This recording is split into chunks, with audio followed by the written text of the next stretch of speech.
It's been a long time. I'm gonna stop. It's been a long time. Come on. Take this from me. Yeah. Hey, yo, it's my life, my time, my rights, my rhymes, my grind, my struggle, hustle, sweat in my blood too. A predator smells fear, and I smell a lot. My competitors fled scared, cause they smelled I was hot. I want it all. Excess, the sex, much success, stress sucks. I want it all, no less. So come on.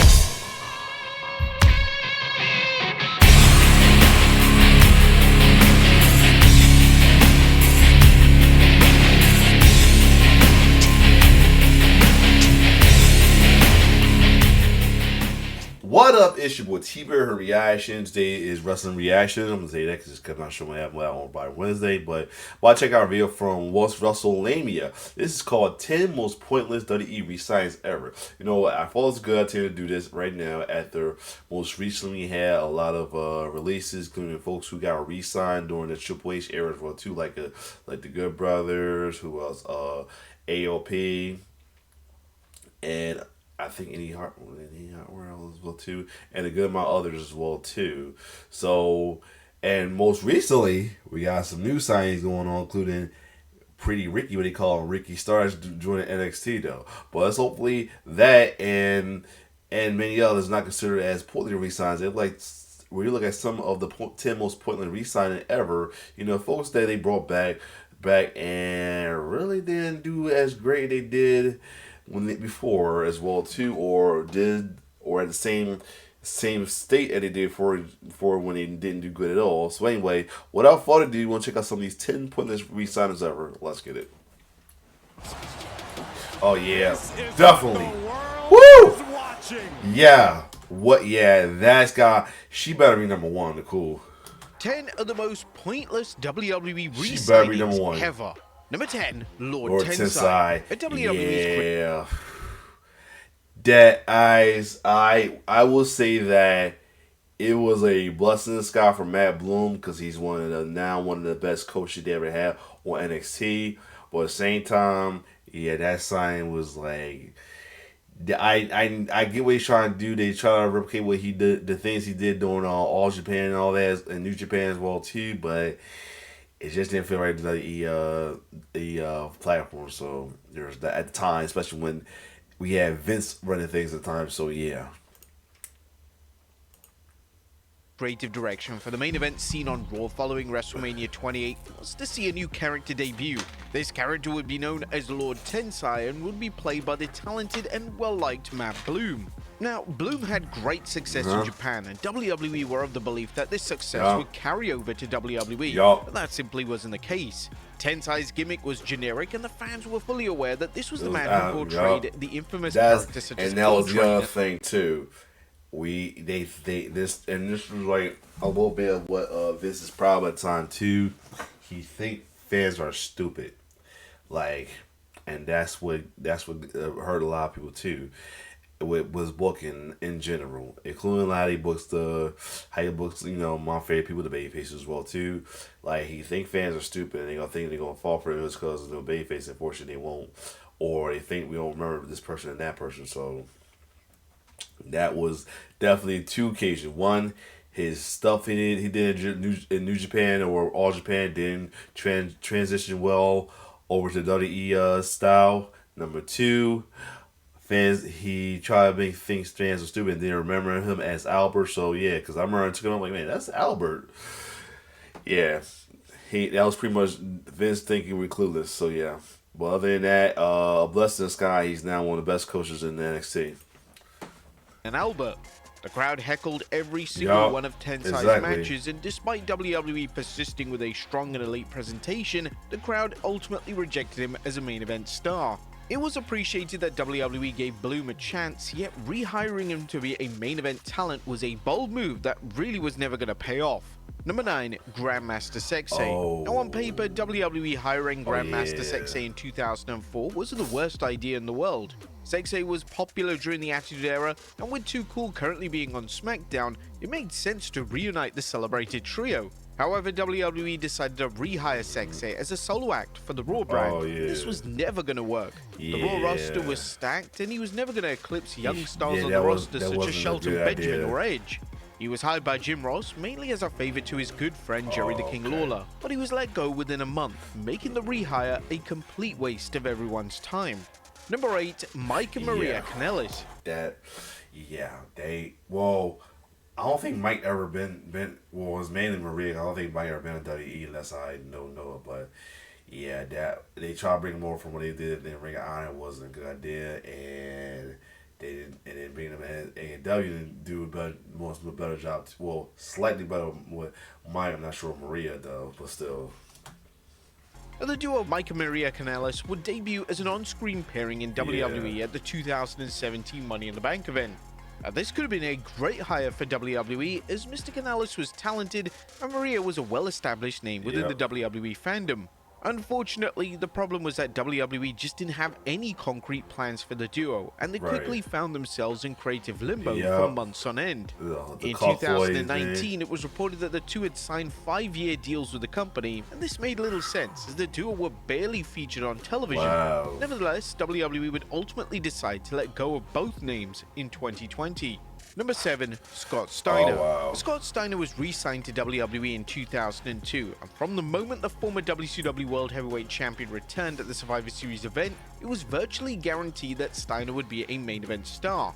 Steiner received a nuclear reaction at the event, and he was placed into a program with then World Champion Triple H on Raw.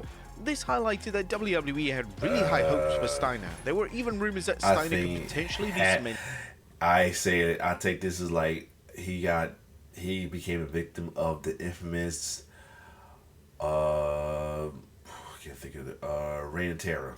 He became pretty much a victim of the Reign of Terror. That's pretty much what it was. Damn shame. As the top babyface on the Raw brand. But there was a big issue. Steiner had drop foot, and this meant that his work had regressed dramatically. Steiner's 2 pay-per-view showdowns with Triple H received universal disdain by fans. By the time Steiner wrestled the game in a rematch at 2003's No Way Out pay-per-view, the fans firmly decided to turn against him. Following these 2 duds on pay-per-view, WWE moved Steiner down the card, and he would even miss out on the prestigious spot on the WrestleMania 19 match card. Speaking on Grill and JR, Jim Ross reflected on re-signing Steiner, and the Hall of Famer had some interesting comments to make. Yeah, he wasn't. Scotty wasn't healthy to the level that he could go out and be an athlete when he was coming out of Michigan. His body was taking a toll, and a lot of those big muscle guys have that issue, and I think just Scotty wasn't healthy. Because you know why? Because look the way he jacked up, especially that crazy little muscle pump, peak. Yeah, I think that steroids, all that shit, that juice and all that was taking toll on him as well too. That's the other thing, and I'm saying, and then also Reign of Terror. Sad. His injuries and culmination of injuries simply did not allow him to have his normal, back-in-the-day athletic match. Plus, he was getting older. Now, it was widely reported that WWE were made aware of Steiner's drop foot in April of 2002, so they should have had the foresight to realize that rehiring him was a bad financial move. Number 6, Test. When WWE relaunched the ECW brand in 2006, they decided to rehire a number of former WWE talent. One of them was Test. This was a bizarre fit, as Test didn't exactly scream extreme, yet with Test having changed his look and putting on a ton of muscle, he naturally appealed to everything that Vince McMahon liked in a pro wrestler. The connection between Test and the ECW audience just wasn't there, and the more WWE tried, the less the fans even cared. The push and presentation felt forced and unnatural, and this was yet again another rehire that WWE should have thoroughly thought through before signing on the dotted line. Number 5, Hit Row. In 2022, Triple H went through a rehiring phase. Now it's back to the Triple H. Now we're not to the Triple H era. And yeah, Hit Row was not like great. It's like Hit Row without Swerve, wasn't it? It's just what it was. And then on top of that, Flop Dollar made it worse. So that's the only thing. Well, B-Fab and Adonis doing their thing on their own now, and they storyline. B-Fab did. Surprisingly, B-Fab is doing pretty cool in the main roster. What she doing? And Shotzi Adonis doing his thing in NXT. But yeah, it was one. It wasn't right. Didn't seem right without Swerve. And number 2, Flop Dollars. All I gotta say. The game would hire virtually every name that was unfairly released under the leadership of former chairman Vince McMahon.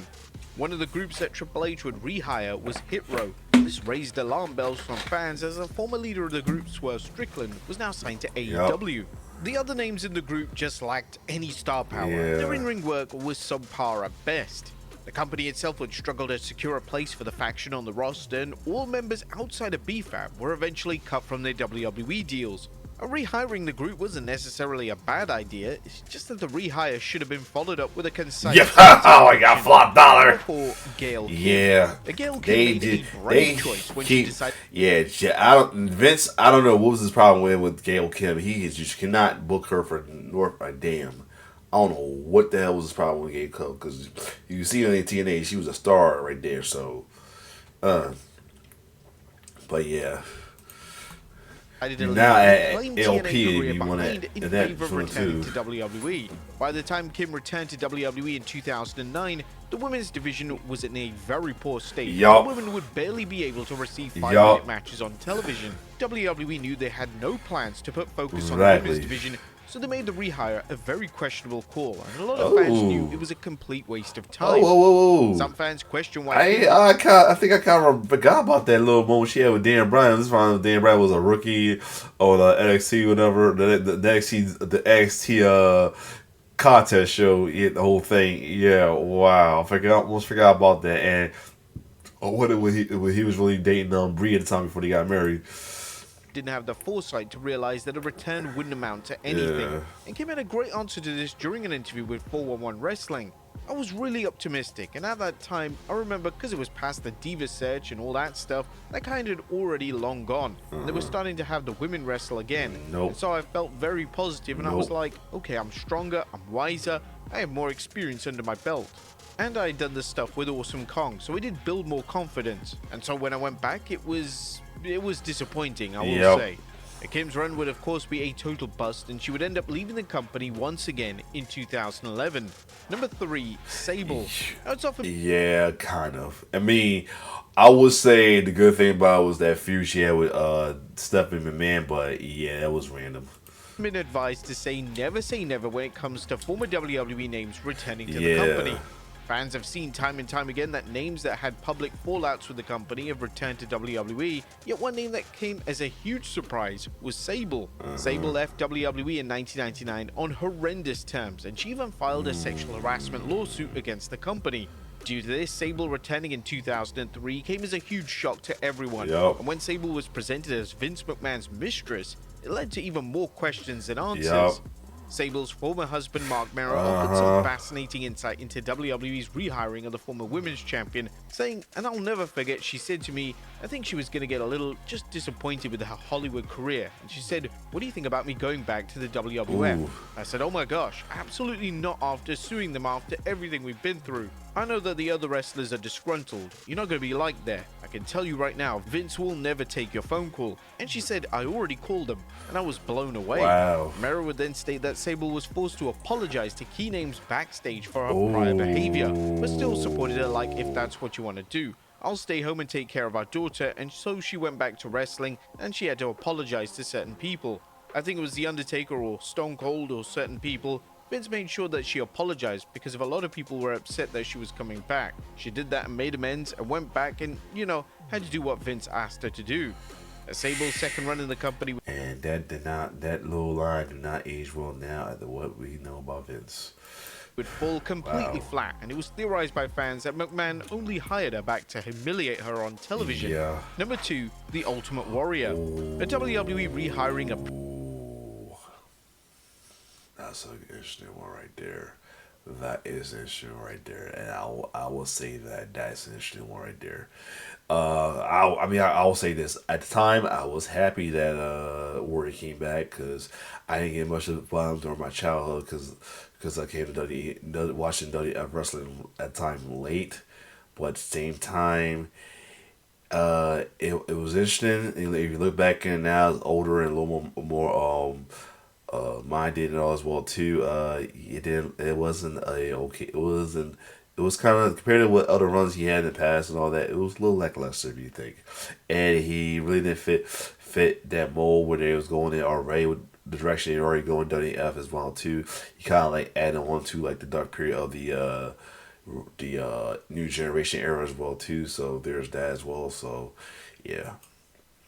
Previously problematic name is always a risk, and in '96 Vince McMahon decided to rehire the Ultimate Warrior. Warrior had caused WWE problem after problem in the years prior, yet McMahon firmly believed that Warrior would act as a huge name to add to the young roster at the time. Warrior's '96 run was bizarre, as the product had definitely outgrown his character. Yep, Warrior exactly. returning just as Bret Hart and Shawn Michaels were competing in 60-minute Iron Man matches seemed like an odd juxtaposition. But it only just took a few short months before the issues began, and Warrior proceeded to miss a number of planned live event appearances. In a predictable move, Warrior McMahon would fall out once again, and Warrior's WWE contract would be terminated. And number 1, Kevin Nash. Oh wow! I get Then yeah, I said even reaches the part, but yeah, I guess you could say that. And a fun fact about that Ultimate Warrior thing is well too, unexpected face turns has happened due to Ultimate Warrior departure. The first one is Mr. Perfect, because Ultimate Warrior was supposed to be Randy Savage, Macho Man's tag team partner at the Survivor Series time to go against Razor Ramon and Ric Flair.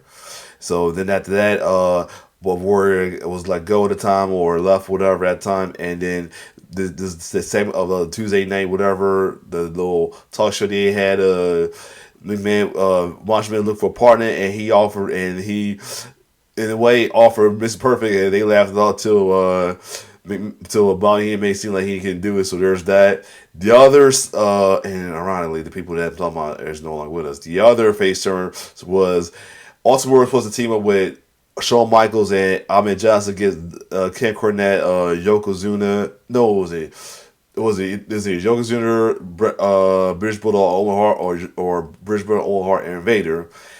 Then Warrior got departed, and guess who ended up being the shocker of that additional replacement was Psycho Sid, who not too long ago before that had a feud with both Shawn Michaels and Diesel at the time as a heel. So yeah, interesting right there. So yeah, that's another fun fact right there for you. But anyway, Diesel rehire. I guess around this time, yeah, if you think about it, it was lackluster. Diesel and then he didn't even do the match against Paul because he hurt because of his another torn quad. That's why it's a meme about him every time. There's always a torn quad joke with him every time. 11 Royal Rumble. It therefore made sense that WWE would rehire Nash in some capacity.